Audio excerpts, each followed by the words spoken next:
ओम शांति। आज बाबा के 8 सितंबर 2020 के साकार मधुर महावाक्य हैं। आज के महावाक्यों में बाबा ने बहुत ही विशेष बात जो अटेंशन रखने योग्य है वो हम सबको याद दिलाई। अपने आप से पूछो, अपने दिल पे हाथ रख के पूछो, जो बातें बाबा हमें सुना रहे हैं क्या हम इन्हें पहले जानते थे? बाबा ने कहा अब आप अर्थ सहित जान गए हो, क्योंकि बाबा ने वो राज खोले हैं जो हम पहले नहीं जानते थे। तो जब अर्थ सहित इन बातों को समझ गए तो बाबा कहते बहुत खुशी में रहो, क्योंकि ये राज स्वयं भगवान ने खोले हैं, क्योंकि वो वही बातें बताएंगे जो हम पहले नहीं जानते थे। साथ साथ बाबा ने बड़े से बड़ी भूल बताई कौन सी है जो हम सब ने की है। बता सकते हैं आप कौन सी? सबसे बड़ी भूल बाप को भूल जाना सबसे बड़ी भूल है। अपने पिता को ही भूल गए, जो कल्याणकारी है उसे ही भूल गए। बाबा ने याद दिलाया जबकि आपको बाबा की पहचान मिली है तो बाबा को याद करना है। और आप रूहानी मिलिट्री हो। जो मिलिट्री में लोग होते हैं उनके पास निशानी होती है, बैज। बाबा कहते हैं जो बैज है ये आपको लगा रहना चाहिए। अब आप सोचेंगे हमें तो मिला ही नहीं है ये बैज। कुछ समय के बाद जब हम सब नियम पालन करते हैं तो बाबा के नियम अनुसार हमें लगभग 1 वर्ष के बाद प्राप्त होता है, जब हम इस बैज के नियमों को समझ जाते हैं कि इसे कौन लगा सकता है। अभी तो हम समझेंगे और प्रयास करेंगे कि हम इस योग्य बन जाएं कि हमें भी बाबा का बैज मिले। बाबा कहते इसके द्वारा आप समझा भी सकते हो और ये आपकी निशानी भी है। साथ साथ बाबा ने बताया कि जो देह अभिमान का दरवाजा है इसे बंद रखना है। जब देहभान आता है तो मैंपन और मेरापन आ जाता है।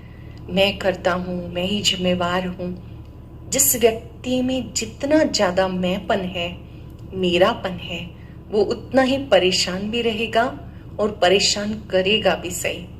अब मैं मेरे का परिवर्तन कर देना, देह अभिमान को समाप्त कर देना।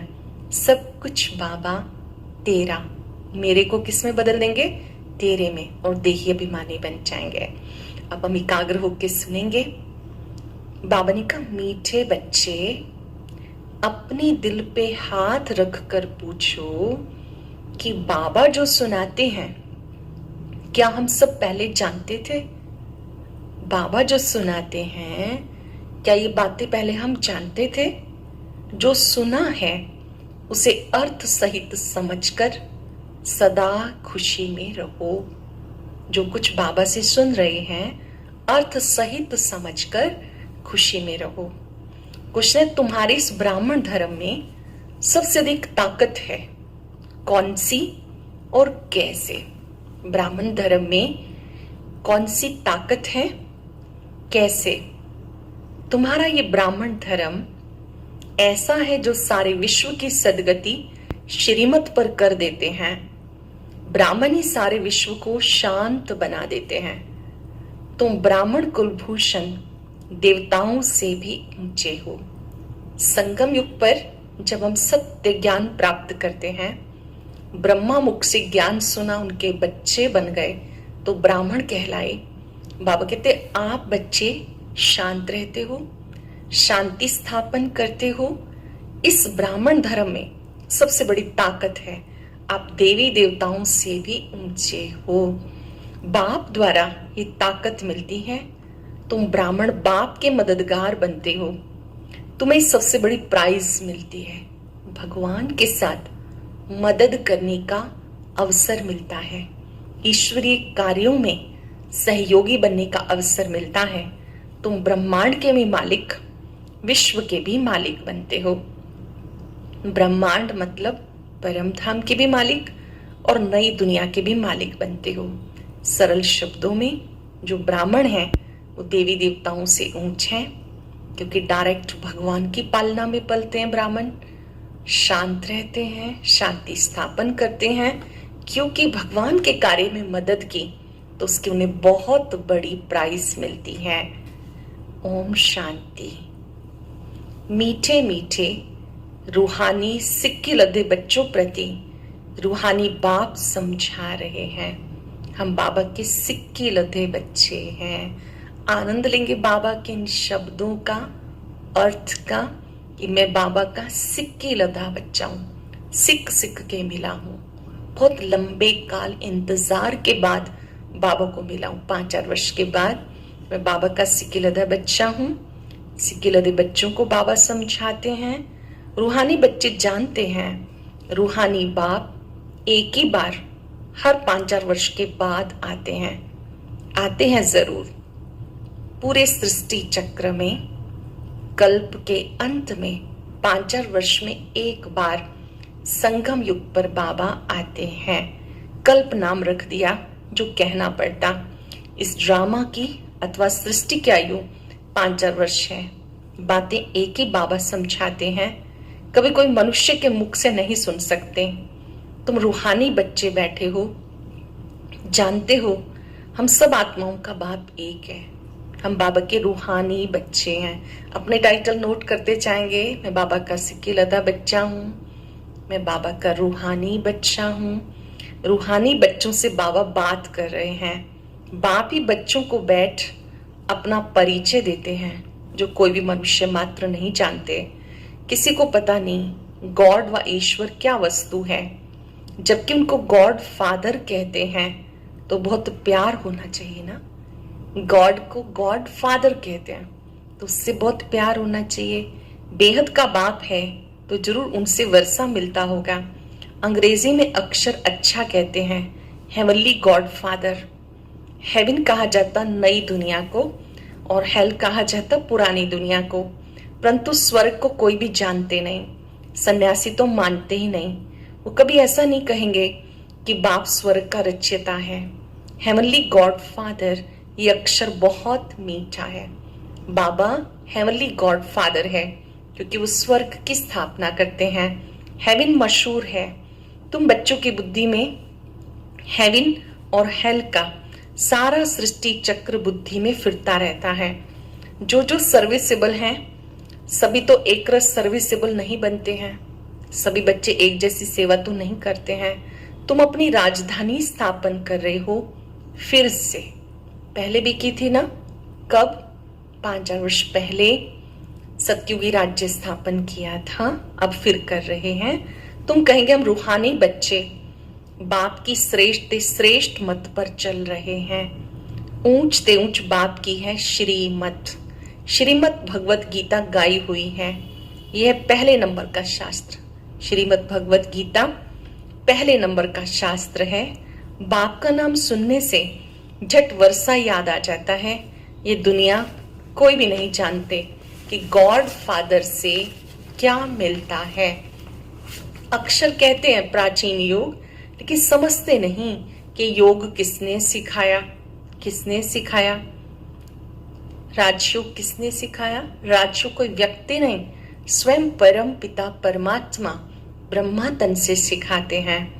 बाबा कहते मनुष्य नहीं जानते हैं, बाप ही आकर मुक्ति जीवन मुक्ति का रास्ता दिखाते हैं। बाप को भूल जाते हैं। भूल जाना सबसे बड़ी भूल है। बाप को ही भूल जाना, उसका परिचय प्राप्त इस समय हमें हो रहा है। जब नहीं जानते और भूल जाते हैं बाबा को, तो बाबा को आकर खुद अपनी पहचान देनी होती है। बाप कहते हैं ये भी ड्रामा में बना हुआ है। सीढ़ी नीचे उतरने का, भूल जाने का, ये भी ड्रामा बना हुआ है। ड्रामा क्या है पूछते रहते हैं। दुनिया कब से बनी, नई सृष्टि कब थी, कह देते लाखों वर्ष लगे। समझते हैं पुरानी दुनिया में तो भी बहुत वर्ष पड़े हैं। ये अज्ञान अंधियारा है। गाया जाता ज्ञान अंजन सतगुरु दिया, अज्ञान अंधेर विनाश। ज्ञान अंजन सतगुरु दिया। जब शिव बाबा ने ज्ञान अंजन दिया तो अज्ञान का अंधियारा समाप्त हो गया। बाप आकर के समझाते हैं रचयिता जरूर स्वर्ग की रचना करेंगे। बाप ही आकर नरक को स्वर्ग बनाते हैं। रचयिता बाप ही आकर सृष्टि के आदि मध्य अंत का ज्ञान सुनाते हैं। आते भी हैं अंत में, टाइम तो लगता है ना। ये भी बच्चों को समझाया, ज्ञान में इतना समय नहीं लगता जितना याद की यात्रा में। ज्ञान तो सहजता से समझ में आ जाता है, लेकिन योग करने में, समझने में, योग लगने में टाइम लगता है। 84 जन्मों की कहानी तो जैसे कहानी है। आज से 5,000 वर्ष पहले किनका राज्य था, वो राज्य कहाँ गया, तुम बच्चों को अब सारी नॉलेज है। तुम कितने साधारण अजामिल जैसे पापी, अहिल्याएं, कुब्जाएं, भीलनिया, उनको कितना ऊंच बनाते हैं। जब शिव बाबा आते हैं तो बाबा आकर सबको ऊंचा उठाते हैं। जो दिखने में साधारण है उनको बाबा असाधारण महान आत्मा बना देते हैं। अजामिल जैसे पापी का भी उद्धार करते, जिसने बहुत पाप किए हुए हैं, जो पत्थर बुद्धि बन गए थे, ऐसे उनका भी, अहिल्याओं का, कुब्जाओं का, भीलनियों का भी उद्धार करते हैं। बाबा समझाते तुम क्या से क्या बन गए। बाबा आके समझाते पुरानी दुनिया का हाल देखो क्या है। मनुष्य कुछ नहीं जानते कि सृष्टि चक्र कैसे फिरता है। अगर आप साक्षी होकर देखें इस संसार का क्या हाल हो गया है। मनुष्य नहीं जानते कि चक्र कैसे फिरता है, हम कैसे इसमें पार्ट बचाने आए। बाबा कहते अपने दिल पे हाथ रख के पूछो, क्या पहले कुछ जानते थे? कुछ भी तो नहीं, अब जानते हो। बाबा फिर से आके हमें विश्व की बादशाही देते हैं। किसी की बुद्धि में नहीं आएगा कि विश्व की बादशाही क्या होती है। विश्व माना सारी दुनिया। तुम जानते हो बाबा हमें ऐसा राज्य देते हैं जिसे कोई आधा कल्प तक छीन नहीं सकता। तो बच्चों को कितनी खुशी होनी चाहिए। बाबा में ऐसा राज्य देते हैं जिसे आधा कल्प तक कोई भी छीन नहीं सकता। सत्युग त्रेता में बाबा से कितनी बार राज्य लिया। बाप सत्य है, सत्य शिक्षक भी है, सतगुरु भी है। कभी सुना ही नहीं। अभी अर्थ सही तुम समझते हो, तुम बच्चे हो, बाप को तो याद कर सकते हो ना। आजकल छोटेपन में गुरु करते हैं, गुरु का चित्र बना के गले में डालते हैं या घर में रखते हैं। नहीं, कोई लॉकेट पहन लेते हैं, घर में चित्र रखते हैं। यहाँ तो वंडर है, बाप शिक्षक सतगुरु एक ही है, सब एक ही है। बाबा बाप है, प्यार देते हैं, टीचर बनकर पढ़ाते हैं, सतगुरु बनकर साथ ले जाते हैं। एक ही निराकार ज्योति स्वरूप बाबा, बाप टीचर सतगुरु है। बाबा कहते मैं साथ लेके चलूंगा। तुमसे पूछेंगे क्या पढ़ते हो। आप जब कहते हो गॉड हमें पढ़ाते हैं, लोग पूछते हैं ना कि आप क्या पढ़ते हो। बोलो हम नई दुनिया में राजाई प्राप्त करने के लिए राजयोग पढ़ते हैं। ये है राजयोग। जैसे बैरिस्टर योग होता, जरूर बुद्धि का योग बैरिस्टर की तरफ जाएगा। टीचर को जरूर याद तो करेंगे ना। तुम कहेंगे हम स्वर्ग की राजाई प्राप्त करने के लिए पढ़ते हैं। कौन पढ़ाता है? कौन पढ़ाता है? स्वयं भगवान शिव बाबा। उनका नाम तो एक ही है जो चलाया। रथ का नाम तो है नहीं। मेरा नाम है सदा शिव। बाप शिव और रथ ब्रह्मा कहेंगे। अब तुम बच्चे जानते हो कितना वंडरफुल है। शरीर तो एक ही है। इनको भाग्यशाली रथ क्यों कहते हैं? ब्रह्मा रथ को, ब्रह्मा तन को भाग्यशाली रथ क्यों कहते हैं? क्योंकि अति भाग्यवान आत्मा है जिनके तन का आधार स्वयं भगवान ने लिया। ये बाप दादा हो गए। कि शिव बाबा की परवेशता है, जरूर दो आत्माएं ठहरी। ये भी तुम जानते हो और किसी को ये ख्याल में नहीं आता। अब दिखाते हैं भागीरथ ने गंगा लाई। क्या पानी लाया? शास्त्रों में यादगार है, भागीरथ ने गंगा लाई। तो बाबा कहते क्या पानी लाया? अब तुम प्रैक्टिकल में देखते हो क्या लाया, किसने लाया, किसने प्रवेश किया। क्या लाया, किसने लाया और किसने प्रवेश किया? बाबा ने किया ना। मनुष्य में पानी थोड़ा ही प्रवेश करेगा, जटाओं से पानी थोड़ा ही आएगा। इन बातों पर मनुष्य कभी ख्याल नहीं करते। ये सब प्रतीकात्मक चीजें हैं, सिंबॉलिक है। शिव बाबा जब ब्रह्मा तन में आए तो समझो ज्ञान की गंगा बहाई। ज्ञान की गंगा को वहां दूसरी गंगा दिखा दिया। प्रवेश किसने किया? क्योंकि वो विचित्र है, दिखाई तो देता नहीं। तो ब्रह्मा तन में आते हैं, प्रवेश करके ज्ञान देते हैं। कहा जाता रिलीजन इज माइट, रिलीजन में ताकत है। बताओ सबसे जास्ती किस रिलीजन में ताकत है? फेमस सेइंग है, रिलीजन इज माइट। किस धर्म में ताकत है? ब्राह्मण रिलीजन में। हाँ, ये ठीक है, जो कुछ ताकत है ब्राह्मण धर्म में है और कोई रिलीजन में कोई ताकत नहीं। ब्राह्मण धर्म कौन सा है? जब ब्रह्मा मुख से ज्ञान सुना, हम शिव बाबा के बच्चे बन गए, जब हमने प्रतिज्ञा कर ली, बाबा को पहचान लिया, तो हम संगम युगी ब्राह्मण धर्म है, इसमें बहुत ताकत है। तुम अब ब्राह्मण हो, ब्राह्मणों को ताकत मिलती है बाप से, जो फिर तुम विश्व के मालिक बन जाते हो। तुम्हारे में कितनी बड़ी ताकत है। तुम कहेंगे हम ब्राह्मण धर्म के हैं, किसी की बुद्धि में नहीं बैठेगा। विराट रूप भले बनाया, परंतु वो भी आधा है। मनुष्य रचता और उसकी पहली रचना को नहीं जानते। बाप है रचता, फिर ब्राह्मण है चोटी, इसमें ताकत है। बाप को सिर्फ याद करने से ताकत मिलती है। नोट करेंगे बाबा की बात, जब हम बाबा को याद करते हैं तो याद से ताकत मिलती है। बच्चे जरूर नंबरवार ही बनेंगे। तुम इस दुनिया में सर्वोत्तम ब्राह्मण कुलभूषण हो, देवताओं से भी ऊंचे हो। आप ब्राह्मण देवी देवताओं से भी ऊंचे हो। सोचेंगे इस बात पर। हम जब बाबा के बच्चे बने हैं, संगम युग पर हैं, तो ब्राह्मण उन्हें भगवान जगाता है। गुड मॉर्निंग किससे होती है? आंख खुलते ही बाबा से।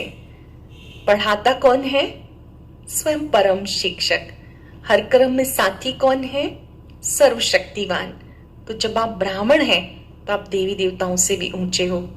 तुम्हें अब ताकत मिलती है, सबसे जास्ती ताकत है ब्राह्मण धर्म में। ब्राह्मण क्या करते हैं? सारे विश्व को शांत बना देते हैं। तुम्हारा धर्म ऐसा है जो सबकी सदगति करते हैं श्रीमत द्वारा। तब बाबा कहते तुम्हें अपने से भी ऊंच बनाता हूं। तुम ब्रह्मांड के भी मालिक, विश्व के भी मालिक बन जाते हो। सारे विश्व पर तुम राज्य करेंगे। अभी गाते हैं ना, भारत हमारा देश है। कभी महिमा के गीत गाते हैं, कब कहते भारत की क्या हालत हो गई। कभी तो कहते हैं बहुत सुंदर भारत देश की महिमा में गाते हैं कि भारत देश सोने की चिड़िया था। दूसरी तरफ क्या कहते हैं? दूसरी तरफ के लिए भी गायन कौन सा है? देख तेरे संसार की हालत क्या हो गई भगवान। एक तरफ तो डाल डाल पर सोने की चिड़िया कहते हैं और दूसरी तरफ कहते हैं देख तेरे संसार की हालत।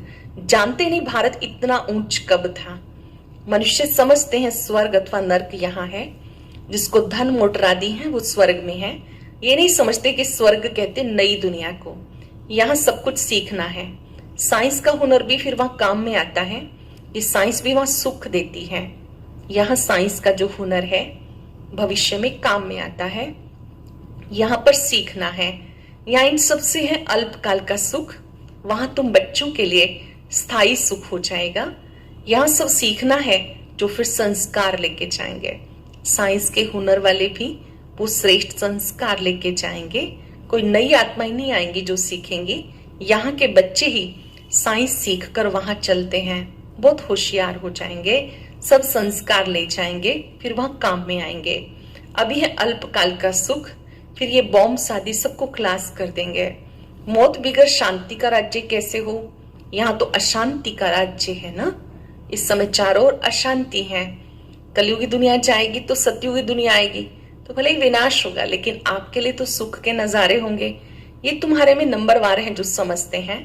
हम पहले पहले घर जाएंगे, फिर सुख धाम में आएंगे। पहले कहाँ जाएंगे? अपने घर, फिर आएंगे सुख धाम में। सुख में बाप तो आते ही नहीं। बाबा कहते मुझे भी वानप्रस्थ रथ चाहिए ना। भक्ति मार्ग में सबकी मनोकामनाएं पूरी करता आया। संदेशियों को भी दिखाया कैसे भक्त लोग तपस्या पूजा करते हैं। देवियों को सजाए पूजा कर फिर समुद्र में डुबो देते हैं। कितना खर्चा होता। पूछो ये कब से शुरू हुआ? कहते परंपरा से चला आया। कितना भटकते रहते। ये भी ड्रामा। बाबा बार बार बच्चों को समझाते, मैं तुम्हें बहुत मीठा बनाने आया हूँ। जिनकी पूजा करते उनके बारे में जानते नहीं। बाबा कहते कि मैं तुम बच्चों को बहुत मीठा बनाने आया हूँ। देवी देवताएं कितने मीठे हैं, अब मनुष्य कितने कड़वे हैं। जिन्होंने बाबा को बहुत मदद की उनकी पूजा करते रहते हैं। तुम्हारी भी पूजा होती है, पद भी तुम ऊंचा प्राप्त करते हो। बाप खुद कहते मैं तुम्हें अपने से ऊंच बनाता हूँ। बाबा कहते मैं तुम्हें अपने से भी ऊंचा बनाता हूं, ऊंच से ऊंच भगवान की श्रीमत है। श्री कृष्ण की तो नहीं कहेंगे, गीता में भी श्रीमत मशहूर है। ये किसी की बुद्धि में बात नहीं है। कैसे श्री कृष्ण की आत्मा के रथ में बाबा ने प्रवेश किया, कोई भी इस तथ्य को नहीं जानता। इतना बड़ा सत्य कि जो श्री कृष्ण वाली सोल है वो अंतिम जन्म में प्रजापिता ब्रह्मा है, उनके तन से बाबा समझाते हैं। समझने वालों को भी समझाने में बड़ी मेहनत लगती है। बाबा कितना अच्छा समझाते। बाबा लिखते सर्वोत्तम ब्रह्मा मुखवंशावली ब्राह्मण, आप हो सर्वोत्तम ब्रह्मा मुखवंशावली ब्राह्मण। तुम ऊंच सर्विस करते हो तो तुम्हें प्राइज मिलती है। तुम बाबा के मददगार बनते हो, सबको प्राइज मिलती नंबर वार, पुरुषार्थ अनुसार। तुम्हारे में बड़ी ताकत है, तुम रूहानी सेना हो। तुम ये बैज नहीं लगाएंगे तो मनुष्य कैसे समझेंगे कि रूहानी मिलिट्री है। मिलिट्री वालों को हमेशा बैज लगा होता है। शिव बाबा है नई दुनिया का रचयिता। वो देवी देवताओं का जो राज्य था अब नहीं है। बाबा कहते हैं मन मना भव, दे के सब संबंध छोड़, माम एकम याद करो। पाप को याद करेंगे तो बाबा कहते आप सत्युगी राज्य में आ जाएंगे। ये बैज जरूर लगा होना चाहिए। तुम यहाँ नर से नारायण बनने के लिए आए हो। देखो अपने आप को, हमारे में कोई अवगुण तो नहीं। तुम बच्चे बाप दादा के पास आते हो। बाप है शिव बाबा, दादा है उनका रथ। बाप जरूर रथ द्वारा ही मिलेंगे ना। बाप के पास आते रिफ्रेश होने, सम्मुख बैठने से याद आता है। जब हम बाबा से मिलते हैं, दृष्टि लेते हैं तो रिफ्रेश हो जाते हैं। ब्रह्मा तन से शिव बाबा से मिले तो बाबा कहते दृष्टि मिलती है, रिफ्रेश हो जाते हो। शिव बाबा याद आता है। बाबा आए हैं ले जाने, बाबा सम्मुख बैठे हैं तो ज्यादा याद आनी चाहिए। अपनी याद की यात्रा वह भी तुम रोज बढ़ा सकते हो। हर रोज बढ़ाते जाना याद की यात्रा को। अच्छा, मीठे मीठे सिक्के लदे बच्चों प्रति माता पिता बाप दादा का याद प्यार, गुड मॉर्निंग। रूहानी बाप की रूहानी बच्चों को नमस्ते। रूहानी बच्चों की रूहानी बाप दादा को नमस्ते, गुड मॉर्निंग। शुक्रिया बाबा, शुक्रिया। सार है, अपने को देखना है। क्या देखना है? हमारे में कोई अवगुण तो नहीं। जैसे देवताएं मीठे हैं ऐसा मीठा बना हूं। बाबा की श्रेष्ठ से श्रेष्ठ मत पर चल, राजधानी स्थापन करनी है। सर्विसेबल बनने के लिए आदि मध्य अंत का, हेवन और हेल का ज्ञान बुद्धि में फिराते रहना है। किस तरह से सृष्टि का चक्र चक्र लगाता है, किस तरह से स्वर्ग, स्वर्ग से फिर नरक बन जाता, ये पूरा बुद्धि में घुमाना है। अटेंशन से सुनेंगे वरदान। श्रेष्ठ भावना के आधार से सर्व को शांति शक्ति की किरणें देने वाले विश्व कल्याणकारी भव। श्रेष्ठ भावना के आधार पर सबको शांति शक्ति की किरणें देने वाले विश्व कल्याणकारी भव। जैसे बाप के संकल्प व बोल में, नैनों में सदा कल्याण की भावना व कामना है, ऐसे आप बच्चों के संकल्प में विश्व कल्याण की भावना व कामना भरी हुई हो। कोई भी कार्य करते विश्व की सर्व आत्माएं इमर्ज हों। कोई भी कार्य करते पूरे संसार की आत्माएं इमर्ज हों। मास्टर ज्ञान सूर्य बन शुभ भावना श्रेष्ठ कामना के आधार से शांति व शक्ति की किरणें देते रहो, तब कहेंगे विश्व कल्याणकारी। अपनी शुभ भावनाओं के आधार से पूरे संसार को शांति और शक्ति की किरणें देते रहो, तब कहेंगे विश्व कल्याणकारी। इसके लिए सर्व बंधनों से मुक्त स्वतंत्र बनो। सरल शब्दों में विश्व कल्याणकारी आत्माएं सबके लिए एक ही संकल्प रखती हैं कि सबका कल्याण हो। कोई कैसा भी है, सबको सुख शांति की किरणें देनी है। स्लोगन है मैंपन मेरापन, ये देह अभिमान का दरवाजा है, अब इस दरवाजे को बंद करो। मैंपन मेरापन देह अभिमान का दरवाजा है, अब इस दरवाजे को बंद करो। अभ्यास करेंगे, मैं विश्व कल्याणकारी आत्मा हूं। विश्व की सब आत्माएं मेरा परिवार है। मुझे सभी को शुभ भावनाएं, शुभकामनाएं देनी है। ओम शांति। आज की अव्यक्त मुरली जरूर सुने। उसके लिए ऊपर दिए गए बॉक्स को टच करें।